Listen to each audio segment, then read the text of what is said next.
I accidentally bought a subscription on an 18 website and saw my wife under the name Hot Housewife Ava, so I bankrupted her grain company. One random evening in August, I found myself on an adult site, which was unusual for me. That night, I ended up purchasing a premium membership for $80. I was watching a live stream featuring an enticing woman, though I had seen more impressive shows before. This one struck a chord. They called her Hot Housewife Ava, but I knew her real name was Sandra. Sandra was my spouse. After their intimate session, her partner smugly said, "Well, darling, that was something. I bet your spouse can't make you feel this way, can he?" Sandra, keeping her cool, shot back, "Well, Jack, it was fun, but no one sets me on fire like my spouse. I've been with a few men, but none of them make me as happy as he does. You're good, but he's amazing, so keep trying." She gave him a sly smile. Puzzled, Jack asked, "If he's so great, why are you here cheating on him?" Sandra's smile didn't waver as she replied, "I didn't plan this, but I enjoy the thrill. I'm glad you're part of it. Plus, I can get away with it, and hell never find out. I love my spouse with all my heart. It makes me appreciate him even more. That $80 was worth every penny because I discovered my spouse's infidelity without needing to hire a private detective. You might wonder how I ended up on that site in the first place. It was just a weird stroke of luck. It wasn't lucky that Sandra was with Jack, but lucky that I found out she was cheating. Sandra and I have been married for over 9 years. We first met as kids in elementary school in a small town in eastern Ohio. She lived in town, and I lived in the countryside. Her dad owned the biggest grain elevator around, and my dad ran the largest grain farm. Naturally, since our parents did business together, we met, went to school together, and became friends. I won't bore you with tales of childhood crushes or college romances. We both dated other people over the years. We hadn't been exclusive, but deep down, I think we always knew we were meant to be together. I was her first, but we both had others along the way. It was during our junior year at Ohio State University that we decided to be exclusive. A year and a half later, just after graduation, we got married. We both earned degrees in business administration. Life was great, or so I thought until that August night 4 years ago. Sandra's parents retired and moved to Miami, Florida. Sandra, her sister Amy, and her brothers Tom and Ian bought 55 of the grain business from their dad. He wanted to keep control for a while to support their growth financially, but eventually, he let them own it outright. Amy is married to a friend of mine, Mark Adams, another grain farmer who manages a farm just slightly smaller than mine. We live nearby and often hang out together. Tom and Ian run the grain business while Sandra handles the finances. Amy works there too, dealing with customers and managing grain sales. It's a real family operation with a few extra employees for trucking and grain handling they hire part-time during peak seasons. That's enough backstory. Let's get into how I caught my spouse with another man online and what happened next. The Adams siblings worked hard to finalize the deal for the grain business. I wasn't heavily involved, but I knew they had to put in a lot of effort. They had meetings with banks, the Ohio Department of Agriculture, insurers, and more. They were exhausted by the end. Fortunately, this was all during winter, their slow season. For me, it was post-harvest, so I didn't need Sandra's help on the farm as much as during planting or harvesting. She didn't do farm work, but managing 300 acres of corn and soybeans kept me busy, and I relied on her for errands and various tasks. Since things weren't hectic, Sandra and Amy decided to take a few days off at a spa to relax. They booked a 3-night getaway and came back refreshed.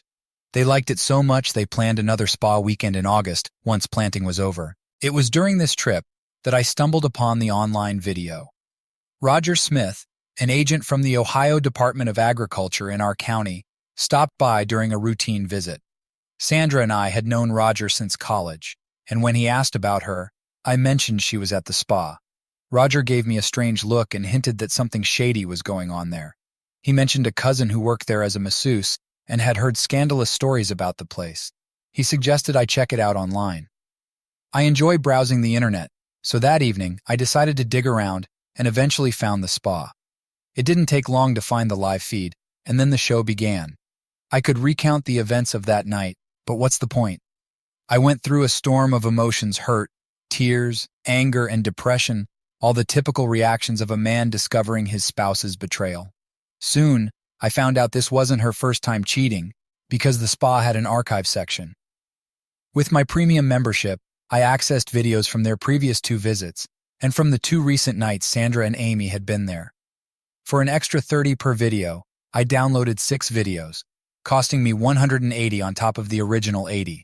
With $260 total, I had all the evidence I needed to file for divorce.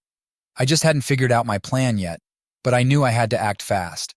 I wasn't going to wait a month, 2 weeks, or even a week. The sooner we separated, the better. I had video proof of her being intimate with another man at least 6 times. In fact, she had been with 2 different men, Jack and Steve, in the videos I downloaded. I didn't know, and frankly didn't care, if there had been more than 2. 2 was more than enough. I made several DVD copies of the videos and stored them securely.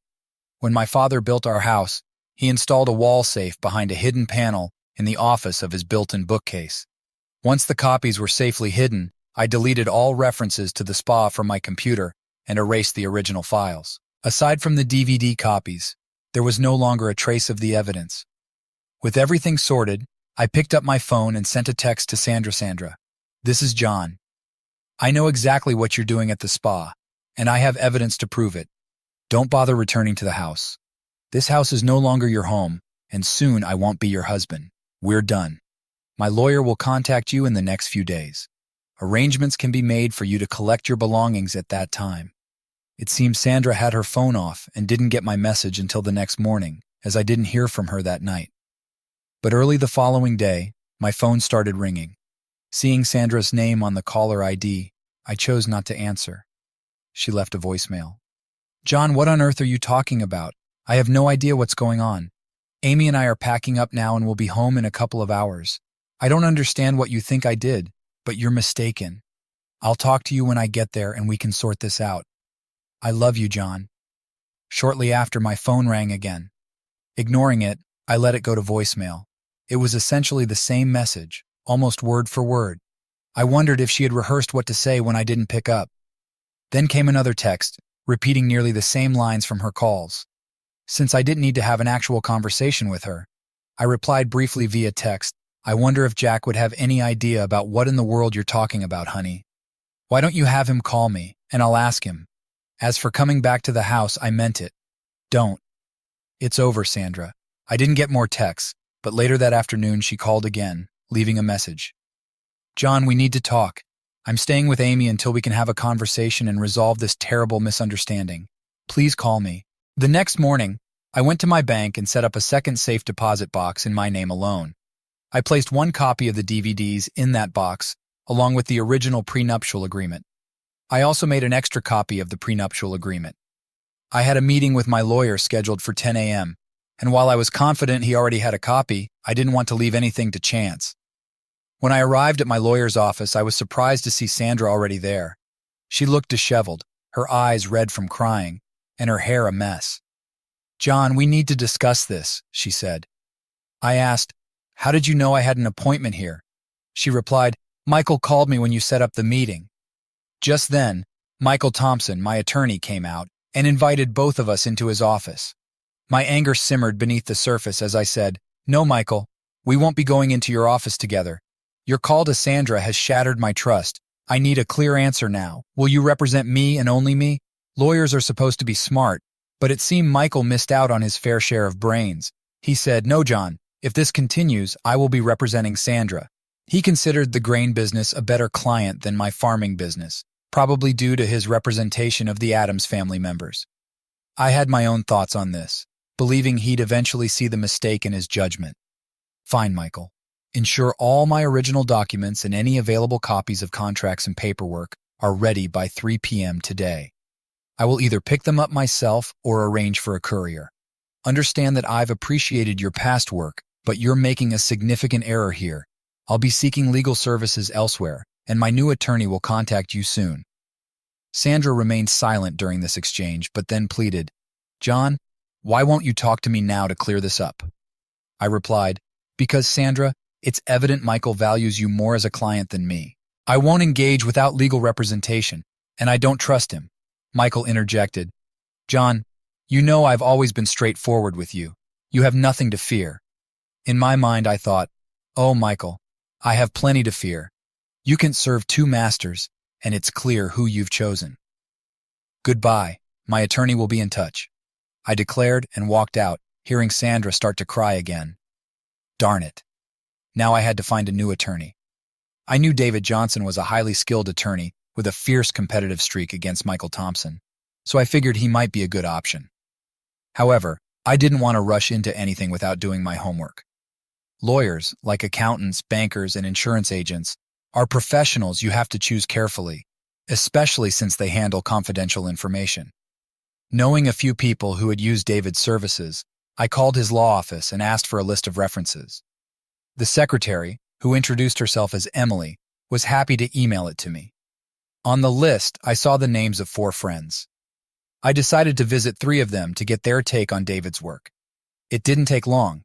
All 3 gave glowing recommendations. Confident in David's abilities, I skipped the 4th friend, Mark, because he was married to Amy, Sandra's sister, and I didn't want to involve him. I called David's office again, introduced myself, and asked for an appointment after 3 p.m. The receptionist said he was booked until 4, but would check if he could squeeze me in. When she got back on the line, she confirmed he could see me at 4 for a brief meeting. I agreed and mentioned I'd arrive a bit early. She replied, "Great, Mr. Miller. See you then." At 3 p.m., I stopped by Michael's office to collect my paperwork, but they were still copying it. It was clear they were stalling, probably hoping he'd reconsider. Frustrated, I demanded they finish within 15 minutes, or my new attorney would contact them. They asked who it was, and I said they'd find out soon enough. Suddenly, the office was bustling, and 20 minutes later, I had all my documents. I arrived at David's office on time and met with him. He agreed to be my personal and business attorney. I asked if I could leave my paperwork with him for safekeeping, and he agreed, storing it in his vault. We scheduled a meeting for the next morning to review everything and plan my divorce. When I left the office, Emily smiled and asked if she was causing any delays in my evening plans. I laughed and said, "Not at all, Emily. Everything's on track." She replied, "Glad to hear it, John." The next morning, we reviewed my business paperwork. I can't discuss specifics due to attorney-client privilege, but David said everything looked in order. We paused for lunch, and David and Emily invited me to join them at a local diner. I agreed, needing to stop by the bank afterward. Lunch was pleasant, and I learned more about them. They'd been married for 12 years and had 2 young daughters. They showed me pictures of their charming girls who clearly took after their mom with their beautiful smiles. The lunch was good for me, helping ease into the new attorney-client relationship. However, it also reminded me of what I'd lost. David and Emily's dynamic was a painful reminder of how things had been with Sandra. I felt sad and teared up a couple of times. David didn't seem to notice, but Emily did, and I saw concern on her face. After lunch, I went to the bank to secure my assets and got a $7,000 check made out to David Johnson Law Offices as a retainer. David hadn't asked for it yet, but I thought it was a good gesture. Returning to the office, I was ready to continue. Emily informed me David was on a call and led me to a small conference room. She asked if I wanted coffee, and I declined. She sat beside me and said, "John, David didn't share specifics, but I can sense this is about your wife. If it's okay with you, I'd like to join your meeting. Sometimes a woman's perspective can help." On the brink of breaking down again, I nodded. It felt comforting to have Emily's empathy. I recounted the painful story of discovering Sandra's infidelity. I broke down a few times, and Emily offered her support and sympathy. After regaining control of my emotions, I laid out my intentions clearly. Unless something changed my mind, I planned to file for divorce and enforce the terms of our prenuptial agreement. David and I went through the prenuptial agreement in detail. Essentially, it stated that I retain 100% ownership of all farm assets, real estate, and personal property, while Sandra retains 100% ownership of the grain business assets. If there was no infidelity, Sandra was entitled to 50% of our financial assets. However, if infidelity was proven, she would only receive $30,000 for each year of unfaithfulness, and I would receive $250,000 for each year of infidelity instead of 50. David asked if I had evidence of the infidelity. I told him I did, but wouldn't reveal it unless absolutely necessary for court. I emphasized that I didn't want anyone else to see what I had seen, unless it was essential. Emily, who had been sitting quietly, touched David's arm and nodded in agreement. Reluctantly, David accepted my decision. Over the next few days, Sandra made several phone calls and left numerous voicemails, but I didn't answer or listen to any of them. David then informed me we had a meeting scheduled for Thursday with Sandra, Michael, David, and myself. During that meeting, I planned to ask Sandra some critical questions, and her responses would determine if I went through with the divorce and on what grounds. Thursday at 10:30 a.m., David and I arrived at Michael's office. Sandra's car was already in the parking lot. We were guided to a small conference room where we waited for a few minutes before Michael and Sandra joined us. Sandra looked much better than she had earlier in the week. She had clearly made an effort to look nice. She smiled and said, "John, I hope we can finally talk and clear up this misunderstanding. I miss you and want to come home." I didn't reply, fearing my voice would betray my emotions. David started the meeting. "We're here to discuss the divorce process for John and Sandra. Both parties should express their thoughts and opinions on how to move forward." Michael added, "My client believes this is all a big misunderstanding and is eager to resolve these issues with her husband." My anger, which had been simmering, flared up. It helped me control my emotions, making it easier to handle the hurt and disappointment I felt towards Sandra. "That works for me, Michael," I said. "Your client can talk to her husband." I turned to Sandra and continued, "Here are the facts. When we got married, we signed a prenuptial agreement, which we updated 2 years ago when you joined your father's business. I've brought copies of the updated agreement for everyone." Sandra seemed a bit shocked but remained quiet. Our intention was to protect our individual interests while enjoying the benefits of our marriage. Initially, the agreement was to safeguard assets in my family for generations. When you joined your father's business, it was also to protect your family's assets. I went on. In case of a divorce, the agreement is clear. I keep 100 of my family's assets, and you keep 100 of your family's assets. Any debts related to these assets belong to the respective business. Personal belongings like clothing, jewelry, and your car are yours, and mine are mine. Household personal property is divided equally. Farm property like grain bins and machinery remains entirely mine. I paused before addressing the financial division. In a divorce, you would get 50 of our assets if there was no infidelity. However, if infidelity is involved, the terms change. If you divorce me due to infidelity, I would receive $250,000 per year, not 50. If I divorce you for infidelity, you get $250,000 per year, not 50. Taking a deep breath, I asked Sandra, "I'm going to ask you some questions. Your answers will determine if I proceed with the divorce and on what grounds. This will also affect the financial settlements. If you want to save our marriage, you must answer truthfully. If you refuse or lie, it's over. Do you understand? Are you willing to do this?" Sandra, visibly shocked by the details of the prenuptial agreement, quickly regained her composure. "Yes, John, I will answer your questions honestly. I love you and want our marriage to survive. I'll do whatever it takes to make this right and come back home." "Sandra, I'd like to record these questions. Is that okay with you?" She hesitated briefly and turned to Michael, who had been mostly silent until now. Michael, being the typical lawyer, said, "Sandra, I would advise against it, but you should do what you think is best for you." My lawyer David added, "I agree with Michael. I wouldn't recommend recording this, but it's John you need to convince, not us." "Do what you feel is right," Sandra replied. "I'll do anything to fix this misunderstanding." "Yes, go ahead and record it. I'm okay with it." David and I set up a tape recorder on the table to capture everything. Sandra asked what my questions were, and I explained I wanted to ask about her faithfulness divided into 3 time periods. First, from the time we committed to being exclusive until we got engaged. I asked if she had been faithful during that time. Sandra smiled and said she had been, but I pointed out her lie, marking it as lie number 1. Her smile vanished. I told her I nearly walked out right then, but decided to stay. I asked if she remembered an encounter with James Black 2 days after we promised exclusivity. James had bragged about visiting her when her parents were away and being intimate with her in her bed. Amy had overheard and assured me Sandra loved me and wouldn't cheat again, urging me not to act rashly. Although I didn't like it, I let it slide, but warned Sandra there would be no more passes, and she needed to be honest from now on. I continued, saying I didn't trust her after that incident, so I monitored her closely for 6 months. She didn't raise any suspicions, so I proposed and gave her the ring she was wearing. I acknowledged she might have wanted it sooner, but I wasn't ready to fully trust her, so she had to wait. Next, I asked if she had cheated during our engagement, from receiving the ring until our wedding day. Without hesitation, she said, "No, absolutely not." I expected that answer and believed it was true because I still didn't fully trust her. I mentioned I had continued to keep an eye on her until I felt confident in her loyalty. Michael, noticing Sandra's emotional state, suggested a break. He wanted to talk to his client and give her time to collect herself. Both he and I noticed she was on the brink of breaking down. We decided to break for lunch. David and I picked up Emily, and we headed to the local diner for the Blue Plate special. Emily asked how things were going, and David replied, "John is holding up. He's laid the groundwork for honest answers about their marriage.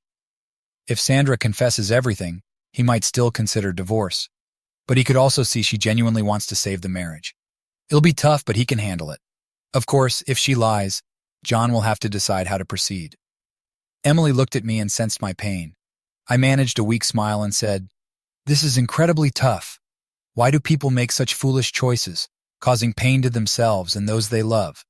She placed her hand on mine and said, "If only we could know, John. We'd give them a reality check before they made those foolish choices." That actually made me laugh, as did David. Even during these trying times, I found a way to laugh. It's a testament to human resilience. People grieve at funerals but also find moments to laugh. I suppose it's the same with divorces. Amidst the grief, there can still be room for laughter. I grinned at Emily and said, "Thanks, Emily. I really needed that." She nodded, smiling back. Shortly after 1 p.m., we returned to Michael's office to continue. Before I asked the next question, I reminded Sandra, "You must answer these questions with complete honesty. If you lie, it'll be the end of this meeting, and our marriage will have no chance. Do you understand?" Sandra replied, "Yes, I understand, and I'll tell you the truth. From the day we got married until now, did you ever cheat on me?" Tears welled up in her eyes, and my heart ached for her. I knew this was painful, but I needed her to care enough to confess everything. I didn't know if I could prevent the divorce, but if she told me the complete truth, at least I'd know she wanted to try and save our marriage. "Yes, John, I did cheat on you. I'm so sorry, John. Can you ever forgive me?" I asked Michael and David to leave the room because I had more questions for Sandra and didn't want to embarrass her. They objected, but I insisted, and Sandra nodded to Michael that she wanted him to leave as well.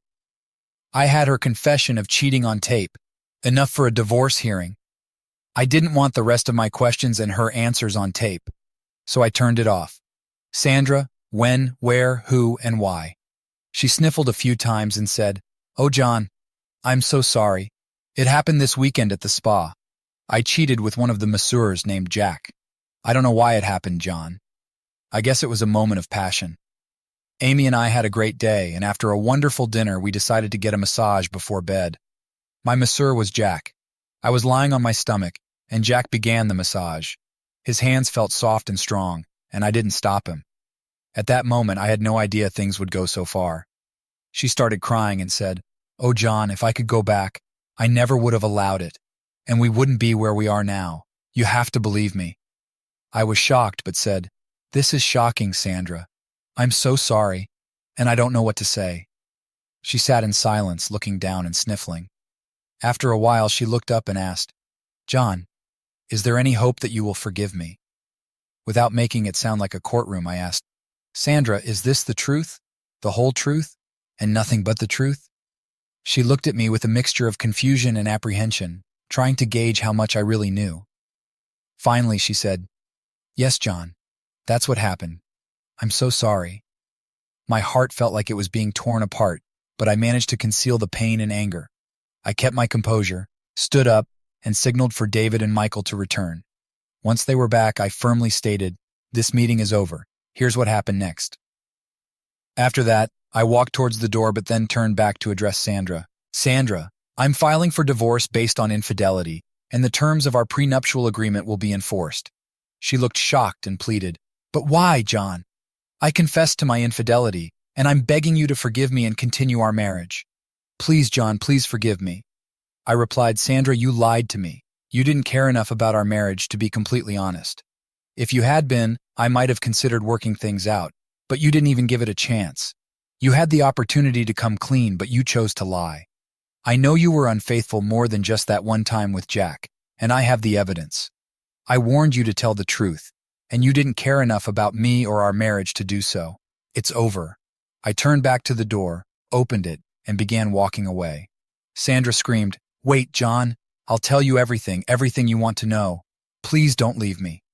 I turned around one last time, glaring at her with a mix of hurt and anger, and said, "You were warned.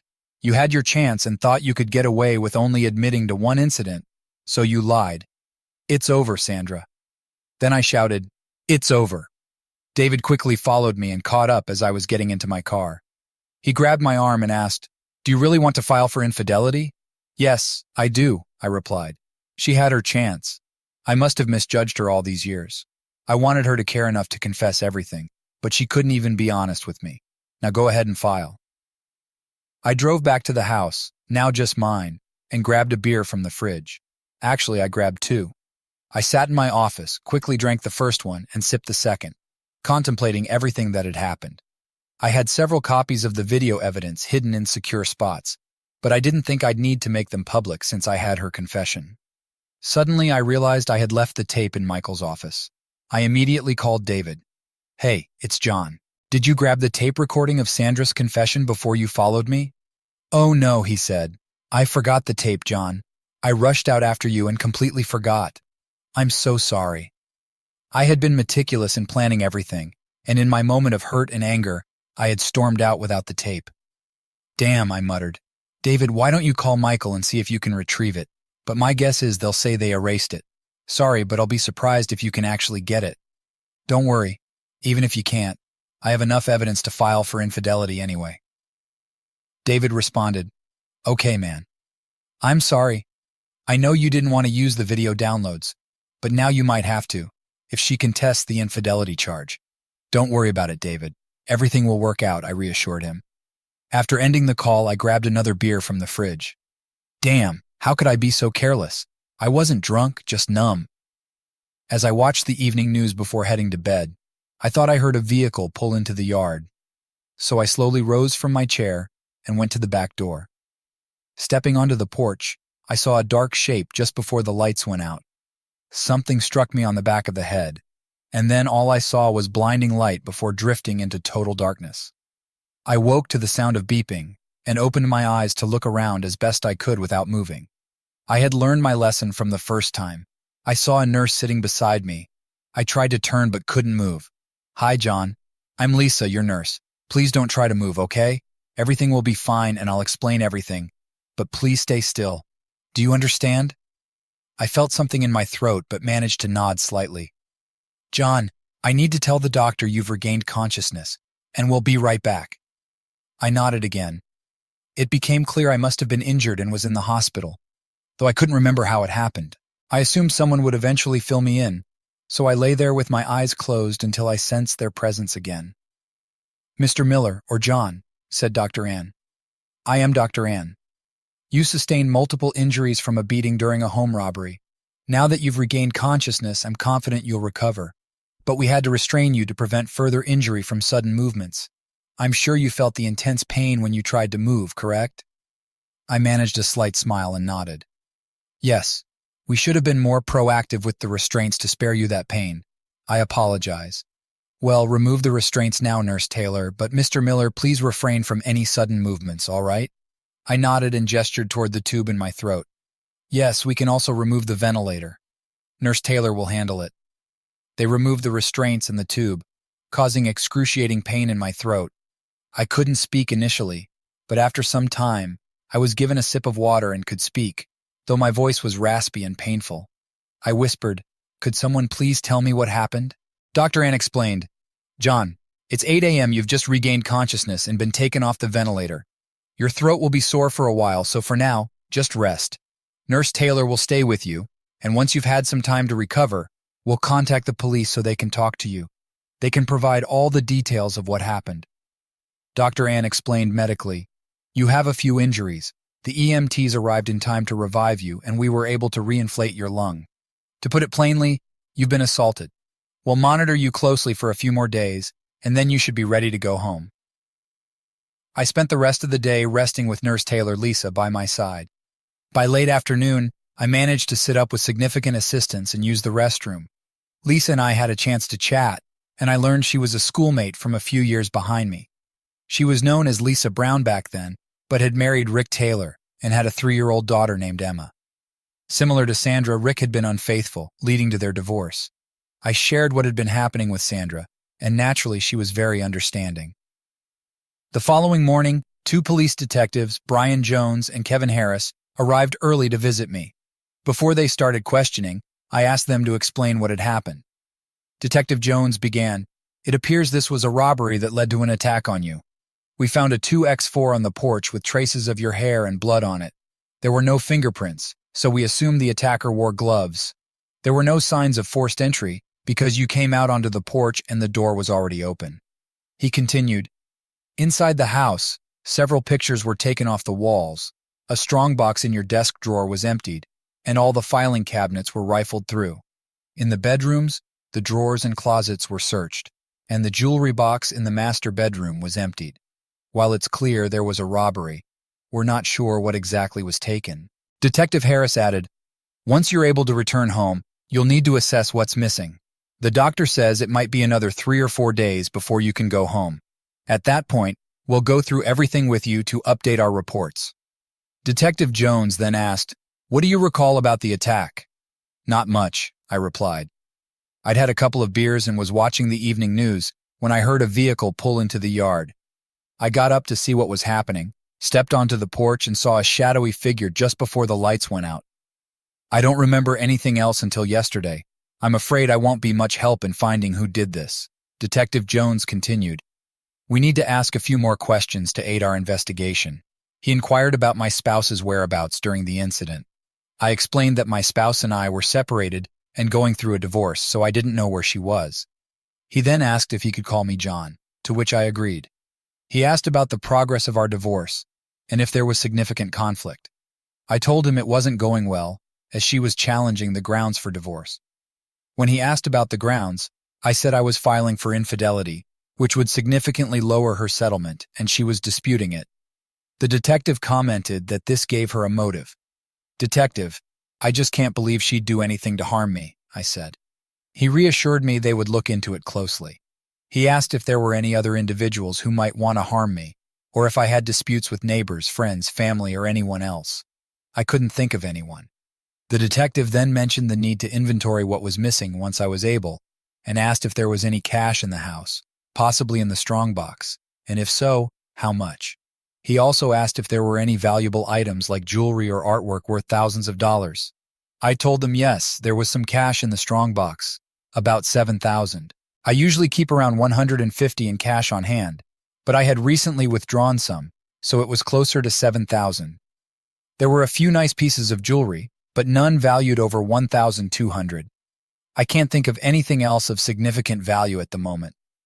I decided not to mention the hidden safe behind the bookcase, as the detective hadn't brought it up, and I wanted to keep it a secret if possible. Detective Jones said, "Well, John, that's all for today. If you remember anything else, please call me. When you're ready to return home, let us know so we can do the inventory. If we have more questions, we'll visit you here or at home." Over the next 4 days, I gradually improved. I took plenty of naps and chatted with Lisa. I had several visitors, including Mark, Amy, David, and Emily.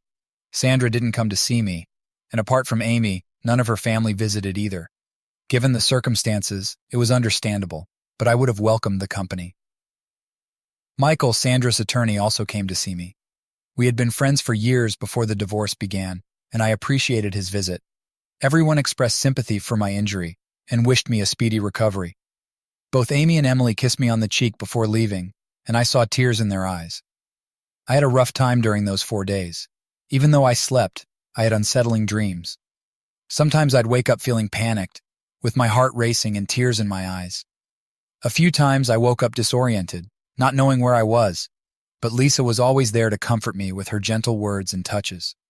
I'm pretty sure I even woke myself up with a scream once, though the details of the nightmares escaped me. Later, I discovered that Lisa stayed at the hospital with me, even when she was off duty, only leaving to freshen up and change her clothes each day.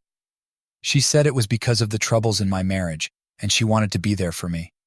I was truly grateful for her support. Dr. Ann eventually came to inform me that I'd be discharged soon. Relieved, I quickly prepared to leave. Lisa helped me get ready and even wheeled me down to the lobby, where Mark and Amy were waiting to take me home. Lisa wished me good luck and gave me a warm hug. I could tell she cared, but with my life in chaos, marriage problems, and health issues, I didn't pursue anything further. I mentioned that I'd like to call her sometime in the future, and that was it. Update upon entering my house, the mess was overwhelming. Mark and Amy offered to help clean up, but I told them I'd prefer to leave things as they were until I had a chance to go through everything. I assured them I'd call when I was ready for their help, and they reluctantly agreed, leaving me alone. My first task was to check the safe behind the bookcase in my office. To my relief, everything was intact, including a significant amount of cash, certificates of deposit, stocks, bonds, and the DVD containing evidence of Sandra's infidelity. Clearly, no one had discovered the safe. I inspected the rest of the office and noted that aside from the cash, my laptop, and a few numbered prints of Wildlife by David White, nothing seemed to be missing. However, I saw bank statements and credit card statements laid out on the desk, so I alerted both the bank and credit card companies to watch for any unusual activity. Over the next few weeks, the investigation into the robbery and assault moved slowly because the police lacked substantial evidence. Detectives Jones and Harris provided regular updates, but no new leads emerged. They explained that the absence of high-value items being stolen made it hard to track down potential culprits.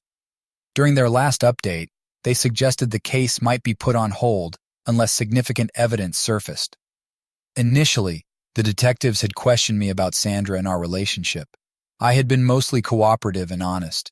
I strongly believed Sandra wouldn't harm me, and taking items she would receive in the divorce didn't make sense. The detectives seemed to share this perspective, as their inquiries about Sandra didn't lead to anything substantial. To safeguard my finances, I opened new bank accounts and ordered new checks, feeling more secure with these precautions. I also bought a new laptop and reorganized my office, getting back to my routine. As I handled some overdue bills, I found an invoice from Blue Inc. A sudden realization hit me. Blue stood for Backup Electronic Data Storage Solutions. I had video surveillance covering my property, including the house, grain bins, and machine shed. This footage was stored on a computer in my grain office and backed up nightly to Blue's. Normally, I deleted the oldest data each month to manage the storage fees. However, I hadn't deleted anything since the robbery. I had video evidence. Without hesitation, I logged into Blue's website and selected the day of the robbery from their archives. I downloaded the entire day onto my laptop to review it. My hope was that the video quality would be good enough to identify the culprits. If it met my expectations, I planned to create a DVD copy for Detectives Jones and Harris to revive their investigation. As I reviewed the footage, it became clear there was nothing valuable for the detectives, leading me to believe they might not solve the case. With the bills paid, I started planning my future. I decided to reach out to an old college friend who worked at ADM, one of the largest grain merchandisers in the U.S. Through my connection, I arranged a meeting with key decision-makers in their acquisition department. It was astounding how personal connections could facilitate things. After about 2 weeks, I had finalized my plans with ADM. I also took a brief trip to Las Vegas. I flew to Miami for some business and then returned home to set my plans in motion. I contacted David and had him arrange a meeting with Sandra, her brothers Tom and Ian, and her sister Amy at Adams Grain. I instructed him to mention that with the impending divorce, the state's grain reserves might no longer suffice without my grain storage. I wanted to discuss the situation with them and find a resolution. Apparently, David's message surprised them, but they agreed readily to meet. It seemed they hadn't considered the implications of losing my grain. I walked into the office and greeted everyone. "Hello, Tom, Ian, Amy, Sandra. I assume you understand why I felt we should sit down and resolve some issues." Tom started to speak, but I raised my hand and said, "I initiated this meeting, so I suggest you all listen to what I have to say before making any comments. I genuinely believe it's in everyone's best interest. First, I address the divorce. I apologize, Sandra. I placed the final draft of the divorce papers on the table in front of her. Please sign these." She responded, "John, I don't want a divorce. Whatever you think I did isn't worth throwing away all the good years we've had. I wish you could forgive me and work through our problems. I certainly don't want to do this here in front of my brothers and sister." "Sandra, We're going to conclude this now. There's no future for our marriage, and the sooner you sign these papers, the sooner we can both move on with our lives." She blushed and said, "Well, if you insist on divorcing me, I still plan to contest the infidelity issue. It's the least you can do for me." I knew she would play that card, and I was prepared. "If you choose to fight me on the infidelity issue, Sandra, I'll have no choice but to present this DVD as evidence in court." I placed a copy of the DVD on the table alongside the divorce papers. "In case you're wondering, it's a video showing all 6 times you cheated on me at the spa." Amy's face turned bright red, glaring at Sandra with disbelief and disappointment. "It's true," I confirmed. "Sandra had affairs with Jack and Steve. I have 6 videos of her with them, which should resolve the infidelity issue."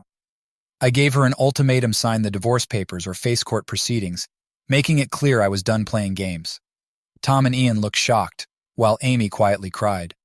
Sandra eventually signed the papers, and I left her a copy, placing the rest in my briefcase. She appeared numb, her eyes filled with unshed tears, clearly shocked at the evidence I had. Moving on to the grain situation, I addressed the group, acknowledging their shock and assuring them I'd be brief, despite the unfortunate news. "Due to the divorce, you will no longer have the value of my stored grain included in your reserves, which puts you in violation of your grain license and loan agreements. On a positive note, I have purchased your father's 45% stake in the business. Your agreement with him lacked a first right of refusal clause, making the purchase straightforward.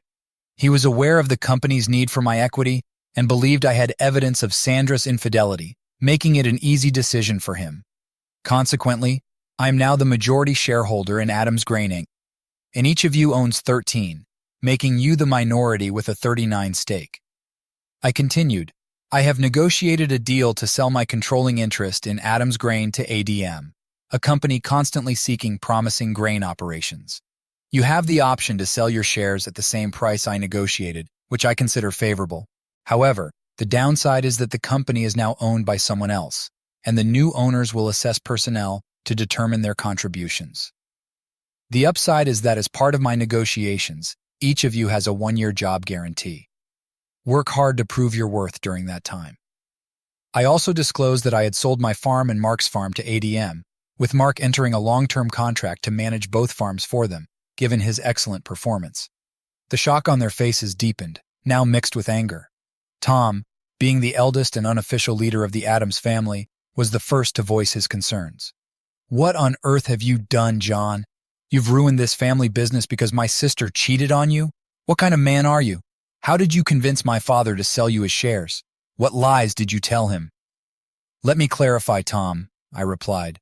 "Your father sold me his shares to keep you, Ian, and Sandra out of legal trouble. Instead of questioning the kind of man I am, you should be asking yourself what kind of people your siblings are." I placed a second DVD in the center of the table. "This video will provide all the answers you seek about why this is happening. It unmistakably captures your pickup truck in my yard on the night I was assaulted. It clearly shows you and Ian attacking me and exiting my house with my belongings. Consider yourselves fortunate I chose this path of vengeance rather than handing it over to Detectives Jones and Harris." Sandra finally spoke up, expressing her dismay at my actions. I responded, "Our situation is different, Sandra. I feel like I wasted my entire life with you. Your family treated me poorly, and you always had a sense of superiority over me. Despite being my best friend, you were a deceitful partner, promising to be faithful, but promptly sleeping with James Black. You disrespected me in our marriage by being involved with those men. I witnessed everything on the videos, hearing every word. You almost killed me in that attack, which makes you a terrible friend." Sandra fainted, and Amy and Ian rushed to her side, catching her before she fell. After she regained consciousness, I delivered my final blow. "Your father sold me his shares to keep all 3 of you out of jail. He wasn't very proud of his children except for Amy, and she will hear about it in the future.